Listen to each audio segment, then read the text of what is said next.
All right, everyone. Welcome to the show today. I am your host, Billy Bateman, and this is Digital Conversations presented by Chat Funnels. Today, I am joined by the great Mark Huber. How you doing, Mark? That's a pretty big intro, so hopefully I don't disappoint. But I'm doing well. Thanks for having me, Billy. I'm excited. Yeah, I'm excited to have this conversation. If anyone hasn't been following Mark and what he does at Metadata and their social presence, it's a fun follow. We're going to talk a lot about kind of his philosophy and what they're doing to put the fun back in B2B marketing. But before we dive into that, for people that don't know you, would you mind just telling us a little bit about yourself and your journey to how you got to where you are today? Yep. So I grew up just outside of Chicago in Park Ridge. So for those that have frequented O'Hare International Airport, it's pretty close to O'Hare. Grew up as a son of a third generation family business that I clearly don't work at today because I'm talking to you on a podcast. Yeah. But I think a lot of what I learned growing up in that family woodworking business is something that I still kind of take with me today. And I think a whole lot of good comes out of that. So I'm the least handy person that you've probably ever met. So I was worried when I had to break the news to my dad when I graduated from Indiana University that I was not, interested in taking, a role in the family business. And it was one of those things where I was, nervous to kind of, break the news to your dad. Here it is. And he goes, Mark, I've known since you were 5 years old that, you didn't have a handy bone in your body. So it's funny how that all worked out. But no, I think from a young kid, I kind of weirdly had an interest in marketing, and I think more on, I would say, the branding side, if you will. So whether it be, playing Little League baseball or travel hockey, I always wanted to look like a pro, and was always paying attention to how they looked, how they carried themselves, what they did, their routines, like you name it. And I think that kind of image and being that image conscious, that was something that led me to just having an interest in marketing in general, really the brand management side of things. Once I got to college, I realized that one, they don't hire very many, if any, brand managers right out of school. And you don't make very much money doing that. So I knew I wanted to stay into marketing, but I got into the consulting side, doing digital marketing first. Awesome. And then you are the director of growth at Metadata IO. Tell us a little bit about Metadata and what you guys do over there. Yep. So I'm a big fan of the term pitch slap. So I will not pitch slap anybody on here. But basically, what Metadata does is it's a new demand generation platform. So we typically come up against ABM platforms, but we don't believe that ABM is a thing.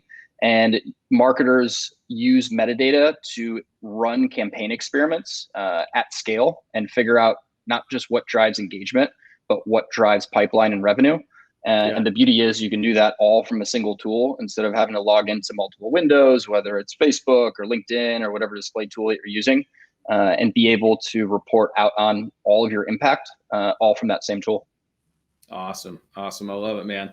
I love it. And so let's just hop into what we were going to talk about. So when we talked about, doing a podcast a few weeks ago, one of the things that really stood out is like, you guys have a lot of fun with your marketing. Like if you guys if you're not following Mark or Metadata, like you should, it's just like different. It's a little more playful. And I wanted to talk to you about like, how do you have fun with B2B marketing while still being effective and, professional enough? So I'll let you just get started. Like, what's your philosophy on how you do that?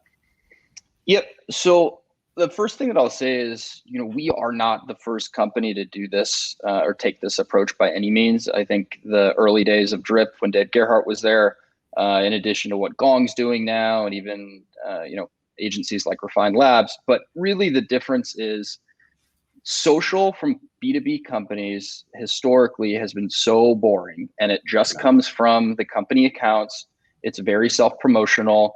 It's, look at me, look at us, look how great we're doing. And no one really cares about that. And what the Gongs and the Drifts of the world kind of pioneered, and we're, I'd say, taking and putting our own spin on it, is people want to do business in the B2B world with other people. So we are looking at organic social on LinkedIn from our own employee accounts as really the new way of doing social for B2B companies. So, we've got our own company LinkedIn accounts, LinkedIn and Facebook accounts that we run, and we still try to have fun with.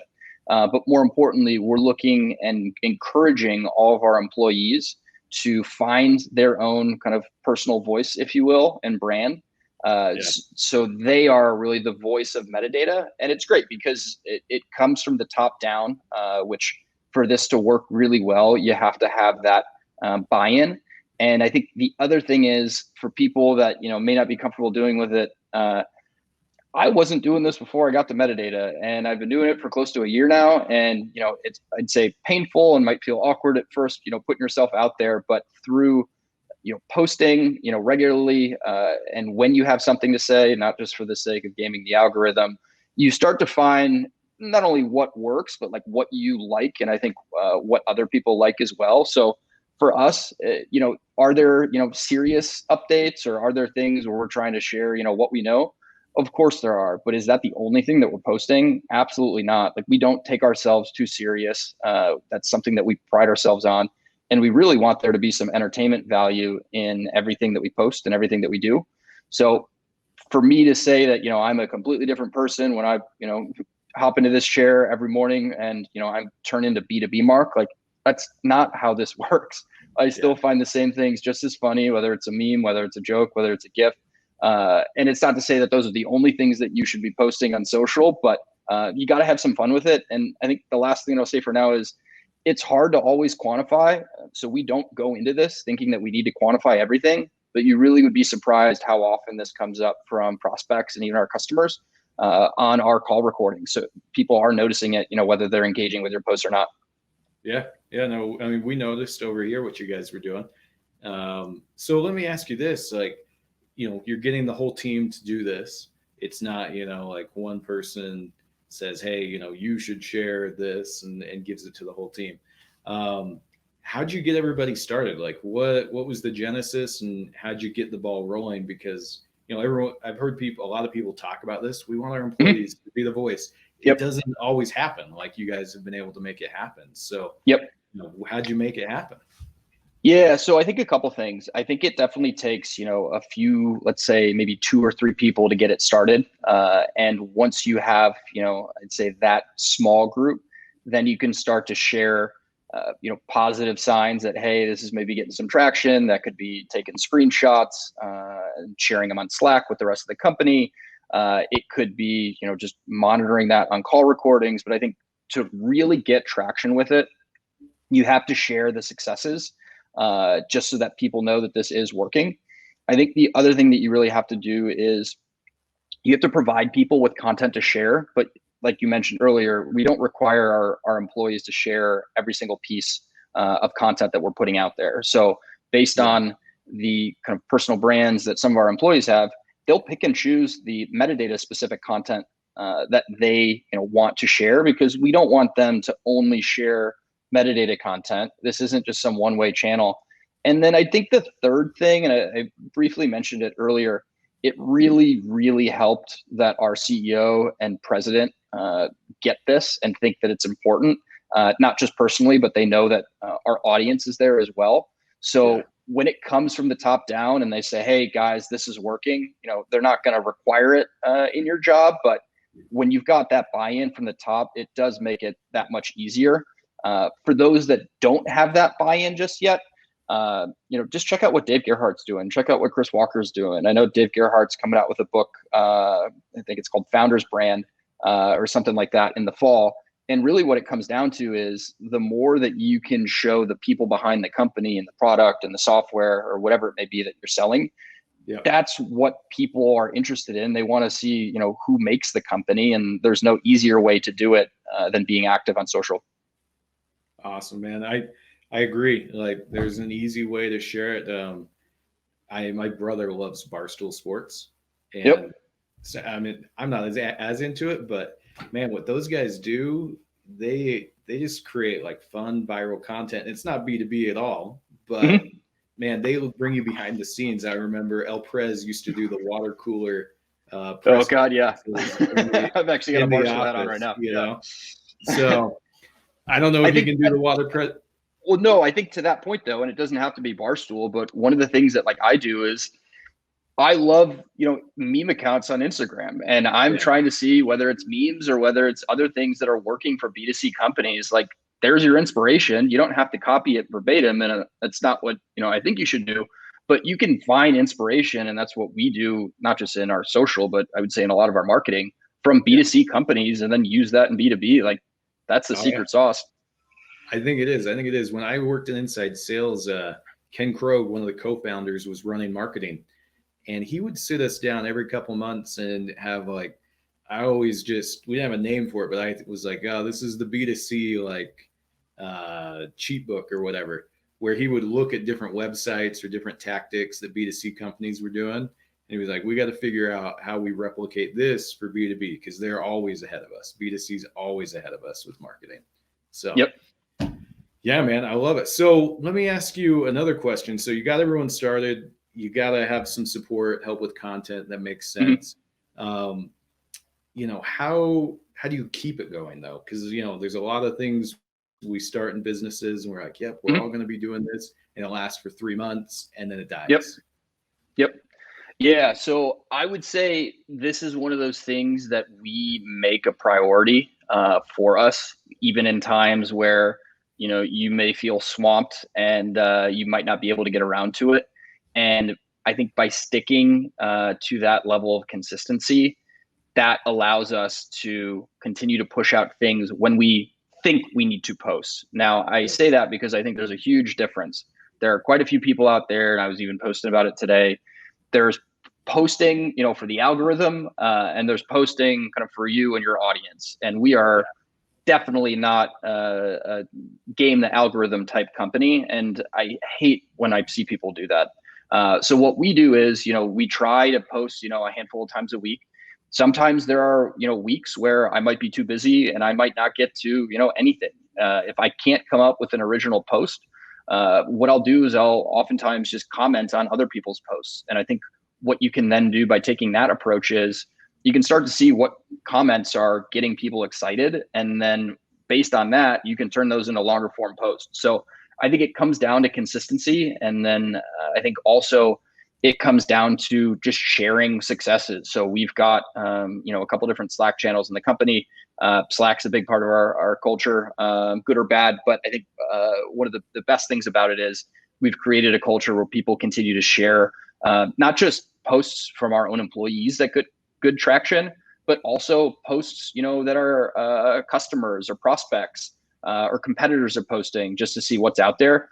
So we do stay on top of it, and you got to commit to it. That's the most difficult part. Yeah, I agree. All right, man. So another question is, for somebody who hasn't been that active on social, like a lot of people, I think just, like they get on LinkedIn, they look at what's going on, they may like a few posts, but that's about it, How do you find your voice as you're getting started? What are your tips for Yeah, so making? that's a good question. So I think a couple different things I'd say to start. So the most difficult part is the writing, and I would say and it's not just me, but anyone who does this well will probably tell you the same thing: is you need to write and you need to write consistently.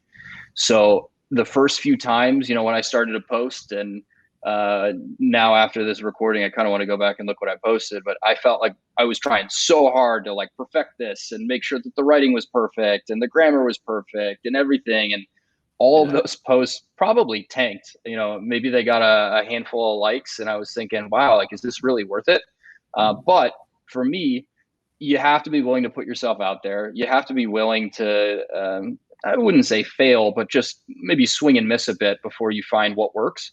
And I think you find what works in a few different ways. One, by consistently writing, because the writing becomes that much easier. Now there are times where I, come up with something and I write it in a couple minutes and it does really well. Versus some of those initial posts where I was spending, 45 minutes to an hour trying to perfect this and Yeah. sharing as much as I possibly could, and it just bombed. So you have to be willing to kind of, I'd say, try different types of posts. I know, on Fridays there are, posts that I try to have a little bit more fun with than maybe in the beginning of the week. There are times where I'm posting just about metadata, and not in a kind of a chest pumping kind of way, but more just metadata specific content. And then there's other days, where I'm posting just general thoughts I have about the space. And I think the other thing is, before people start to worry, and my old self included, about coming up with original content, is you can start to just comment on people's posts and get started that way. And then as you get more comfortable, then you can turn, some of those comments that you had into your own posts. In addition to just following probably a few people that you like. So, there, I would say, somewhere in the range of maybe, 10 to 15 people that I would say are people who I admire, and just terms of their own personal brands and what they're posting and not taking themselves too seriously. And I kind of, pick and choose things that I see they're doing that I enjoy, and really just put my own spin on it. It doesn't need to be 100% original every time. Yeah. Okay, man, dude, this is good. So is there anything like up to this point that you're like, man, Billy should ask me about this that I haven't asked you? I think probably, how often do I need to be posting, or like what are the best practices, and like Yeah, all that like stuff. how often do you post? Are you an everyday guy? Are you a couple times a And week? I think it's like a natural question to ask, but if you're just doing best practices, like, are they really best practices at the end of the day? So like, I find things, maybe as a starting point, and then I'll post to see if it works and whatnot. But like, I'm not following them to a T, nor do I think, you should.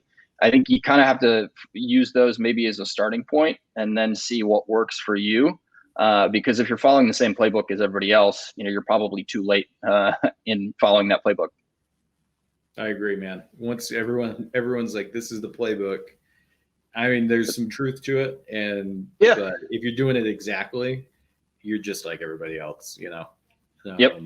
So, well, Mark, dude, this has been awesome. I appreciate you sharing your insights. Before I let you go, I got two more questions. The first one, what's your just one tip for anybody, whether they're just like trying to implement this on the company level, or maybe even just somebody on the marketing team that's just like, I'm just going to start doing this myself? What would be your one tip to anybody getting started? Social proof. And I think social proof works for just about anything, but I'd go find some companies who you think are doing this really well, take screenshots of those and show it to your boss or your boss's boss. It's so much easier when you've got examples and you can show, hey, this stuff works. I like it. I like it. And then the last one, if anyone wants to continue the conversation with you, how do they reach out? Yeah, feel free to connect with me on LinkedIn. Always happy to meet with other marketers, and hopefully get a few laughs over the course of their work week for them. So happy to help. Okay, Mark, we'll chat later, man. Thanks, Billy. Appreciate you having me on.